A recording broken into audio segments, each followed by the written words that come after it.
নমস্কার বন্ধুরা, সুমনার রান্নাঘর অ্যান্ড বাঙালি লাইফস্টাইলে আপনাদের সকলকে স্বাগত জানাই। ভিডিওটা ভালো লাগলে অবশ্যই লাইক করবেন আর নতুন নতুন ভিডিও পেতে চ্যানেলটিকে সাবস্ক্রাইব করে নেবেন। আমাদের প্রত্যেক দিনের সন্ধেবেলা বাঙালিদের একটা নেশা থাকে চা বা কফি খাওয়ার। তো তার সঙ্গে একটু মুখরোচক জিনিস খেতে কার না ভালো লাগে। তাই বাড়িতে আজকে বানিয়ে নিলাম নিমকি। তো নিমকি সাধারণত বিভিন্ন রকমের বিভিন্নভাবে তৈরি করা হয়। আজকে বাড়িতে যেইভাবে বানানো হলো, প্রথমে ময়দা, তার মধ্যে সুজি, কালো জিরে এবং পরিমাণ মতো নুন আর অল্প একটু খাবার সোডা দিয়ে ভালো করে তেল দিয়ে ময়মটা ভালো করে দিতে হবে এবং ভালো করে খাস্তা করে আগে মেখে নিতে হবে। মাখা হয়ে গেলে সেগুলো একটু বড় আকারে আমাদের একটা লেচি করে নিতে হবে, কেন যেহেতু একটু মোটা মোটা করে বেলতে হবে বেলন চাকিতে। তো বেলার পর সেটা আপনারা বিভিন্নভাবে শেপে তৈরি করতে পারেন।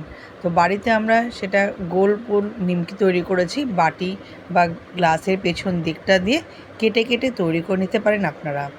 এছাড়া আরও দু রকমের নিমকি বাড়িতে বানানো হয়েছে, যেমন ধরুন বরফি। তো সেরকম বরফির মতো আমরা ছুরি দিয়ে কেটে ছোট ছোট নিমকি সেগুলোকেও ভেজে নিয়েছি এবং মা সিঙ্গারার মতো করেও সাইজের একটা নিমকি বাড়িতে তৈরি করেছে। তো সেটা আপনারা ভালো করে বানিয়ে নিয়ে কড়াই গরম করে তাতে রিফাইন তেল বা আপনারা চাইলে সর্ষের তেলেও করতে পারেন, দিয়ে ভালো করে সেটা ভেজে নেবেন লাল লাল করে। আমি কিন্তু রিফাইন তেলেই করেছি, আর রিফাইন তেলেতে কিন্তু ভাজা জিনিস কিন্তু খেতেও ভালো লাগে আর দেখতেও কিন্তু একটা সৌন্দর্য লাগে। তো ভাজা হওয়ার পর সন্ধ্যেবেলা চা কফির সাথে পরিবেশন করুন, দেখবেন সন্ধ্যেটা খুব সুন্দর জমে যাচ্ছে। আর বাইরের যে তেলে আমরা নিমকি অলরেডি খেয়ে থাকি, সেটা কিন্তু শরীরের পক্ষেও কিন্তু ক্ষতিকর।